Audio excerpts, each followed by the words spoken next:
కూడా ఒకవేళ నీకు ఉందేమో ఆలోచించుకో. యోబు తన జీవితంలో శ్రమ వచ్చినప్పుడు తనకు 3 స్నేహితులు ఉన్నారు. యోబు స్నేహితులు 3 కూడా ప్రాణ స్నేహితులే అనుకుందాం.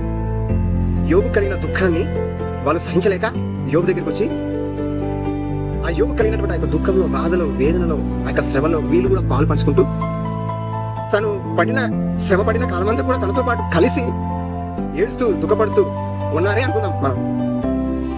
అలా ఉండడం వలన యోబు శరీరంలో ఉన్న రోగం పోతుందా? ఒకసారి ఆలోచించండి. పోనీ తన కుమారులు ఏమైనా బ్రతికొస్తారా? పోనీ తన కుమార్తెలు ఏమైనా బ్రతికొస్తారా? తనకు కలిగిన ఆస్తి నష్టం ఏమైనా తిరిగి వస్తుందా?